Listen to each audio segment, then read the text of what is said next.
ब्रजमंडल में उसी भाषा को उलाहना कहा है। उलाहना लेकर सारी गोपांगनाएं आई और सारी गोपांगनाएं कहती है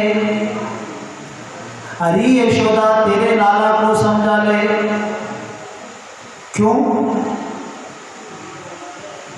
तेरे लाला ने बहुत गलत काम सीख लिया है। तो यशोदा जी ने पूछा ऐसा क्या सीखा है? बोले चोरी करता है। यशोदा जी कहती खुशी की बात है, चोरी करता अच्छी बात है। चुराता क्या है? बोले मक्खन,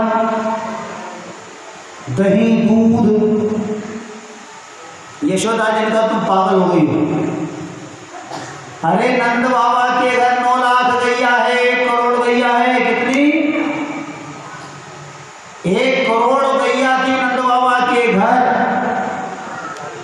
अब 1 करोड़ गैया जिसके घर में 1 2 4 कोई चोरी नहीं करेगा इन चीजों की। इतनी गैया तुम झूठ क्यों बोलते हो? उन्होंने कहा नहीं सत्य बोल रही है।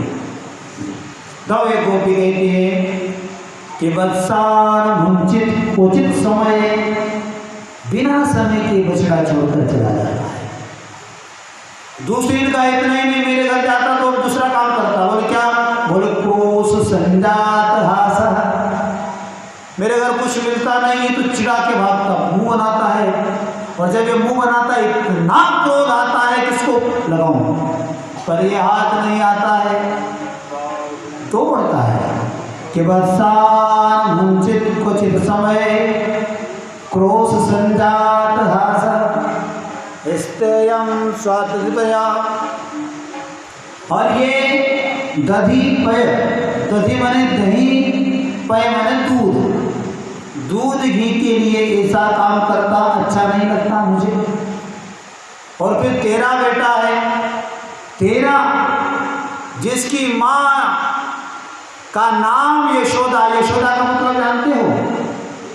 यशोदा का मतलब है यशम ददाति इति यशोदा, जो दूसरे को यश दे। कोई भी कार्य करे ये और यश दूसरे को दे, उसका नाम है यशोदा। तो यशोदा मैया हमेशा दूसरे को यश देती है। उसके घर में चोर पैदा हुआ है तो गोपियां कहती है हमको तुम्हारे नाम का डर है कि नाम डुबोएगा।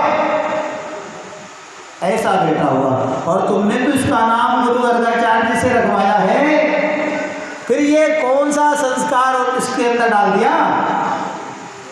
एक ने कहा इतना ही नहीं, मरकान भोक्षण विबधति सा चिन्नति भांडम भिन्नति। मर्क, मर्क माने बंदर। हरि स्वयं मक्खन खाता है वहां तक ठीक है, लेकिन ये बंदरों को भी मक्खन खिलाता है। भगवान श्री कृष्ण ने कहा भाई रामावतार में जब हम थे तो बंदरों ने सहायता की थी, तुम थोड़ी आई थी सहायता करने। तो जिन्होंने हमारी सहायता की थी त्रेता में, हम उन वानरों को मक्खन खिलाएंगे। मरकान भोक्षण विभजति। एक ने कहा साचिन्नति भांडम भिन्नति। भांड माने बर्तन, बर्तन को भांड का, भिन्नति फोड़ देना।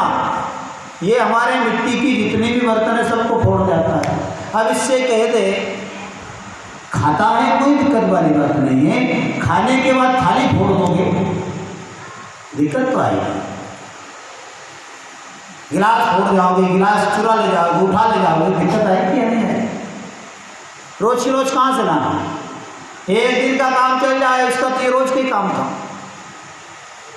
तो एक ने कहा इससे कह दे बर्तनों को ना फोड़ा करे, नहीं जाने का फोड़ देते तेरा क्या जाता है? बोले जाता कुछ नहीं। एक ने कहा माथे पर जब हम मटकियां लेकर दूध दही मक्खन की बाजार में निकलती है बेचने के लिए तो मटकी को फोड़ देता है। इसने कहा तू बेचती क्या है? बोले मक्खन। बोले नहीं, कोई व्यक्ति ये कह दे तू मक्खन बेचती है मथुरा के बाजार में, कोई व्यक्ति ये कह दे कि ब्रजमंडल के बाजार में तू मक्खन दूध दही बेचती है तो मैं तेरी मटकी नहीं फोड़ूंगा। लेकिन तू बेचने जब निकलती है तो बिक्रे तू कामा खिल गोप कन्या और मुरारी पादार्पित चित्त वृत्तिम दत्यादिकम बशाद मोचन और गोविंद दामो दर माधवेती। क्या बेचती है? भरा हुआ मटके में मक्खन है माथे पर कहती क्या है? हर लेना हो तो गोविंद लो, किसी को लेना है तो माधव लो, अरे किसी को लेना हो तो मधुसूदन लो, मैं लेकर के आई हूँ ताजा मक्खन। मक्खन तुनी कहती कन्हैया का नाम ले देती। विक्रेतु कामा अखिल गोप कन्या विक्रेतु, अखिल गोप कन्या विक्रेतु। जब संपूर्ण ब्रह्मांड की, गोकुल की, वृंदावन की, ब्रजमंडल की गोपियां बेच निकलती क्या? दध्यादिकम, दधी आदि को मोह, किसके मोह में? तो संसार का मोह नहीं, मोह वशाद लोचन, परमात्मा श्री कृष्ण के प्रेम के मोह में वशीभूत होकर वो भूल जाती है कि मटके में मक्खन है। क्यों? क्योंकि मुरारी पादार्पित चित्त वृत्तिम, चित्त की जो वृत्ति है वो मुरारी, मुरारी मतलब मुर के अरि, मुर के अरि मतलब शत्रु, मुर नामक व्यक्ति को मारने वाले परमात्मा कौन? भगवान श्री कृष्ण। मुरारी पादार्पित चित्त वृत्तिम, चित्त की वृत्ति परमात्मा के चरणों में लगी रहती है। तो वो एक बोलना क्या चाहिए? दूध ले लो, दही ले लो, मक्खन ले लो, पर बोलते क्या है? गोविंद ले लो। एक सखी कहती सखीरी मैंने गोविंद ले लो मोर, वो ये नहीं कहती मैंने दूध लिया। खरीदने वाला भी यही बोलता है, लेने वाला भी यही बोलता है कि सखीरी मैंने गोविंद ले लो मोर। बतलाइए कैसा होगा वो वृंदावन? अब तुमसे कहते राधे राधे बोलो, ऐसा नाम निकल रहा है? नाम ही नहीं आ रहा है। अरे पापी के मुख से नाम ना निकले, केसर भूल गई गारा। पापी के मुख से नाम ना निकले, केसर भूल गई गारा।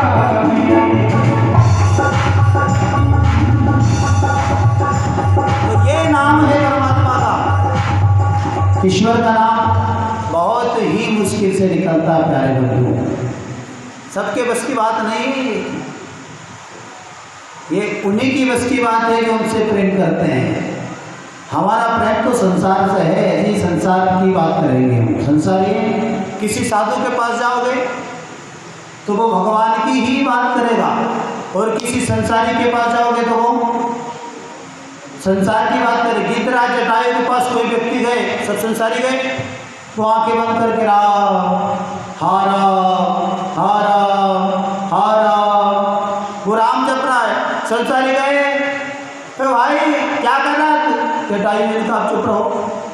बोले चुप क्यों रहो? तुम जानते नहीं थे रावण से टकराने का परिणाम ये होगा? नहीं जानते थे क्या तुम? जटायु ने कहा जानता था मैं। तो फिर अब मर रहे हो, ऐसा परोपकार भी किस काम का जिसमें तुम मर जाओ? जटायु ने कहा पंख कट गए, जमीन पर पड़े हो तुम संसारी के राज से, अब राम नाम बोलने से क्या फायदा? जिनके कारण तुम्हारा पंख ही कट गया, जिनकी पत्नी की रक्षा करने में प्राण निकल रहे हैं, बोलो ऐसा परोपकार काम का है? अरे ऐसी कथा ना मिलेगी कहीं, ना मिलेगी व्यथा कहीं ऐसी सुहानी। दिन पुकारे सुनी तब पूरे शरीर में जागी जवानी।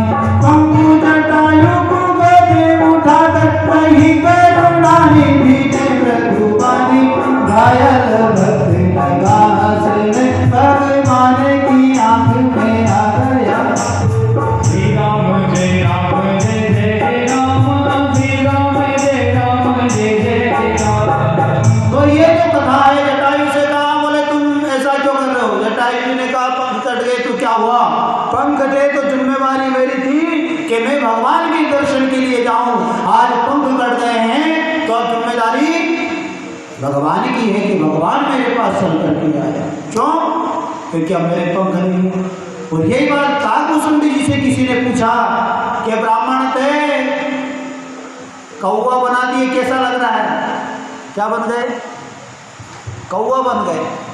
काकुसुंडी का मनुष्य से कौवा बने, कैसा लग रहा? काकुसुंडी खुश हो गए। काकुसुंडी का भगवान राम के दर्शन करने अयोध्या जाता, मनुष्य होता, जा ही नहीं पाता। क्यों? बोले पैसे नहीं होते, बस वाला नहीं बिठाता, ट्रेन वाला नहीं बिठाता। अब पंख दे दिए भगवान ने, अब यहाँ से मुकर सीधा अयोध्या जाऊंगा।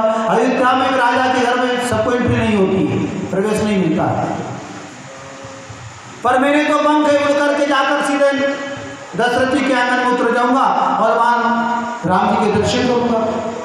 अरे खेलत खात फिरे गिरी कानन, आनंद पे रवि कोटि उजाला। ऐसे परमात्मा के आंगन में उतर करके मैं परम सुख को भोगूंगा। तो जटायु जी उस स्थिति में खुश है, ये काकुसुंडी जी इस स्थिति में खुश हैं, और आप संसारी हैं। राम के नाम से प्रेम थोड़ा कम होता है, तो एक बार तो बोल लें जोर से, कम से कम जय जय श्री। हाँ, मेरे को लगा मैं रसूलगंज में हूँ, लेकिन मेरे को ऐसा लग रहा था कि ये नवाबी शासन जमाना आएगा। मैं 5 दिन से तो यही सोच रहा हूँ कि इसका नाम रसूलगंज से ही रखने वाले भैरवदास से, रसूलगंज से ही नाम है। पांडाल में श्रोता थोड़ा कम है, नगर बहुत बड़ा, इसका नाम है नगर। नगर पंचायत है ना ये, रसूलगंज नगर पंचायत। कितने वोटर पर नगर पंचायत होती है और कितने वोटर पर ग्राम पंचायत? नगर पंचायत में 4-5 हज़ार आदमी तो होंगे कम से कम, 5,000 वोटर से ऊपर तो होंगे, 10,000, 15,000, 500 आदमी आकर नहीं बैठे। हाजी सनातन धर्मी हो तो हिंदू हो, तुमसे अच्छे तो मुसलमान है, बहुत अच्छे हैं वो। अब ये मत कहना कि उनकी प्रशंसा तुम इस मंच से कर रहे हो। मैं प्रशंसा इसलिए कर रहा हूँ कि उनका जब भी कोई कार्यक्रम आता है तो सारे कार्य को छोड़कर वो एकत्रित होकर एक साथ मिलकर करते हैं। लेकिन हम हिंदुओं का कोई सा भी त्यौहार एक साथ कभी नहीं मनाया जाता है। तो हम अच्छे हैं, वो अच्छे हैं, विचार करना। शिक्षा लोगों से सीखने की बात है। धर्म का कोई काम करे, 4 आदमी विचारे करते हैं, जो कर रहे हैं वो कर रहे हैं, बाकी घर बैठे हैं तमाशा देख रहे हैं। अरे तमाशा देखने वालों, मन में थोड़ा विचार करो। तुम सनातन धर्मावलंबी हो, हिंदू हो, कहने को हिंदू हो। हिंदुत्व हमारे प्राण है और प्राणों की रक्षा यत्न से करना, प्रयत्न से करना, कोशिश करना। तो आइए सब उससे क्या लेना देना, हम तो भागवत कथा करने हैं। ये भैरू बाबा की नगरी है, भैरुंदा, पुराना नाम इसका भैरुंदा ही है। बाद में जब शासन बदला, और शासन तो बदलता रहता, युग बदलता रहता, परिवर्तन ही संसार का नियम है। धरती के ऊपर अनेक आए थे। सिकंदर आया था, 32 साल की उम्र में पूरा ब्रह्मांड जीता था सिकंदर ने। सिकंदर चर्म से गए कई धनवान, गए कई धनवान। सोच जरा नादान संग में कौन है जाता, और कर भजन भगवान का नाम से जोड़ ले नाता। अपनी अपनी बोलियां सब बोल कर उड़ जाएंगे, हम बागवानी क्या करें देखते रह जाएंगे। धर्म का मर्म है। तो यहाँ पर गोपियां कहती है, मरकान भोक्षम विभजति सा चिन्नति भांडम भिन्नति। इससे कहते बर्तन ना फोड़ा। एक ने कहा बर्तन फोड़ना कोई बात नहीं और खरीद लाएंगे, पर द्रव्या लाभे साहगृह तो या तुम क्रोश होता। ये छोटे छोटे बच्चे जो पल्ले में सोए रहते, झूलते रहते हैं, जानते क्या करता है? चिमटिया फोड़ के फिर भागता है। क्या करता है? चींटी काटता है, चिमटिया फोड़, हमारी भाषा में चिमटिया फोड़, चिमटिया फोड़ सोया, वो चिमटिया फोड़ का बच्चा तड़मड़ाता है, इसको देखती हूँ, फिर इसके पीछे दौड़ती है, भागता है। इससे कहते बच्चों को चींटी ना काटा करें, बच्चे घर के रोते हैं। द्रव्यालाभे साहगृह कुपितो या तू क्रोश होगा। एक ने कहा इतना ही नहीं, हस्ताग्राह्य रचयति पीठ कोलुम खलाद्यैहि। हस्ताग्राह्य रचयति, ये हाथ से पेड़ियां बनाता है, सीढ़ी बनाता है और उस पर चढ़ता है। कैसे बनाता है? तो हस्ताग्राह्य रचयति पीठ कोलुम खलाद्यैहि, ओखली जो रहती है उसको घिस लाता है लकड़ी की। पहले लकड़ी को ओखल चलती थी, उसको घिस लाता है, उसके ऊपर चढ़ता है, पीढ़ियाँ बनाता, उसके पे मटके तक पहुँचता है। अरे इससे कहते कि अगर ओखल उल्टी हो गई ना तो ये उल्टा हो जाएगा। इससे बोल दे कि ऐसे उल्टे काम ना करा करे। हस्ताग्राह्य रचयति पीठ कोलुम खलाद्यैहि। मैया ने कहा और क्या करता है? बोले धाता गारे धृतमणिगणम स्वांगमर्थ प्रदीपम। अरे अंधेरे में मटकियां रखती हैं हाँ, तो तूने जो इसके हाथ में पद्मराग मणि बांध रखी है, ये उस पीले से पट्टे को हटा करके उसके प्रकाश से उस मक्खन की मटकियों को देख लेता है, चोरी करता है। यशोदा जी ने उनकी बात पे ध्यान ही नहीं दिया और एक बात कह दी, जितनी मटकी फोड़े मेरे घर से ले जाना। कोई नुकसान करता तो मेरे घर से भरपाई कर लेना, पर इससे कुछ मत कहना। एक गोपी चिल्ला पड़ी, खींच गई, तेरे इसी कारण से, इसी गुण के कारण से तेरा लाला बिगड़ रहा है। मारती कोई नहीं। और प्रभावती खड़ी थी बगल में। प्रभावती का तू चोर है? कन्हैया मुस्कुरा दिया, क्योंकि इसकी जो मुस्कुराहट है बहुत अच्छी है। जब यह मुस्कुराता है तो मानो तीनों लोगों की विभूति हृदय में समात है। मुस्कुरा दिया। प्रभावती का मुस्कुरा मत, तेरी मुस्कुराहट ही सबसे खराब है। क्यों मुस्कुरा रहा है? कन्हैया ने कहा हम चोर कल भी थे, आज भी और कल भी रहेंगे। जब तक इस धरती पर रहेंगे चोर ही रहेंगे। क्या चुराएंगे? कि नयन हृदय चोरा। हम आंखों को चुरा लेंगे जो हमको देखेगा। क्या चुराएंगे? आंखों को चुराएंगे, नयन हृदय चोरा, दिल को चुराएंगे। किनके? किनके? दुर्योधन ने भगवान को देखा, चुराएंगे। दुर्योधन तो साकल लेके दौड़ा था ना। जंजीर बड़ा साध मुझे, हाँ हाँ दुर्योधन बांध मुझे। दो न्याय अगर तो आता तो इसमें भी गर्व आता हो, तो दे दो केवल 5 ग्राम राखो।